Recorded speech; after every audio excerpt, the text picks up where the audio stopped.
Hi again. I figured I'd read chapter 4 too, since chapter 3 was so short. And guess what, guys? What do you think Miss Tremblay has? Her tea! You're right! See? Even at home, I drink my tea.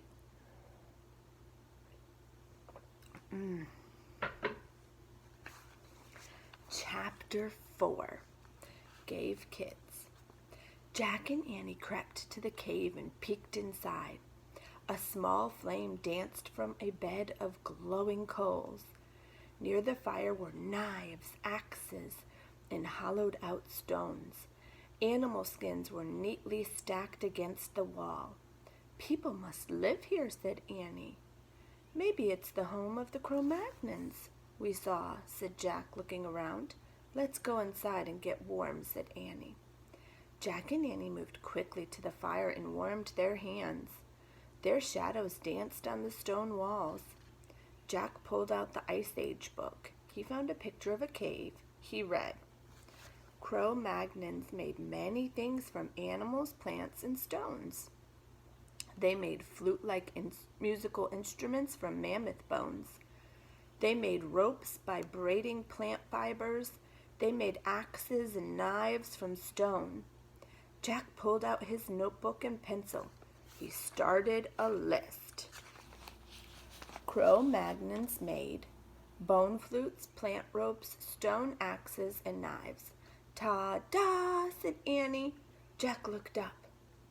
Annie was wearing a coat. It had a hood and long sleeves. It went all the way down to her sneakers. "Where did you get that?" said Jack. "From that pile of furry skins," said Annie, pointing. "These must be their clothes. Maybe they're being mended." She picked up another coat and handed it to Jack. So it said, "Maybe they're being mended." What do you think mended means? Fixed. Good job. "Try one. It's really warm," she said. Jack put his backpack and towel down on the hard dirt floor. He slipped on the coat.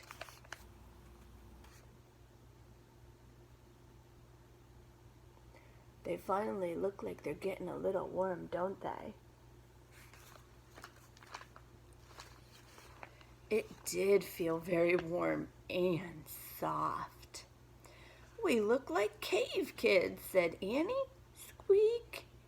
Peanut peeked out of Jack's pack lying on the floor. "You stay in there," said Annie. "There's no teeny coat for you." Peanut vanished back into the pack. "I wonder how they made these coats," said Jack. He turned the pages in the book until he found a picture of Cro-Magnon women sewing. He read, "Cro-Magnon scraped reindeer skins with the flint rocks to make them soft. They made bone needles to sew the skins together for clothing." Jack added to his list, "Reindeer skin clothes. I hope the cave people won't mind if we borrow their coats," said Jack. "Maybe we should give them our towels," said Annie, "to thank them." "Good idea. And my goggles too," said Annie. They left their gifts on top of the rest of the animal skins. "Let's explore the cave before they come home," said Annie. "It's too dark in the back," said Annie. "We won't be able to see anything. I'll find out how Cro-Magnon saw in the dark." He opened the Ice Age book. He found a picture of cave people holding odd-looking lamps. He read aloud to Annie. "Cro-Magnons made stone lamps. They hollowed out a rock, filled it with animal fat, then burned a wick made from moss." "There," said Annie. She pointed to two stones near the fire. In the hollow of each was gooey white stuff and a pile of moss. "We have to be careful," said Jack. He picked up one stone. It was smaller than a soup bowl, but much heavier. Jack held the stone close to the fire and lit the piece of moss. He lit another lamp and gave it to Annie. "Carry it with 2 hands," he said. "I know," she said. Jack tucked the book under his arm. He and Annie carried their stone lamps to the back of the cave.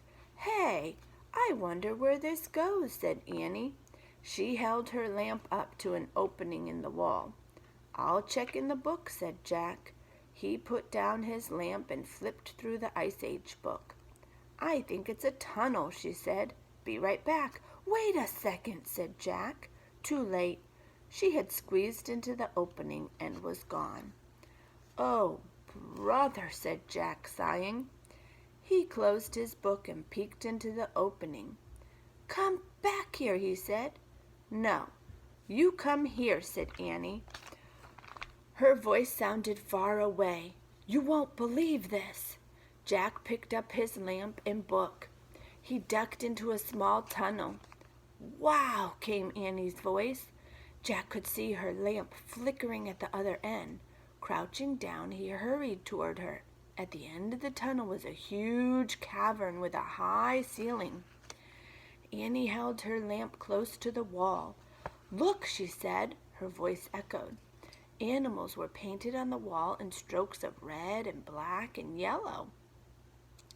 There were cave bears and lions, elk and reindeer, bison and woolly rhinos and mammoths.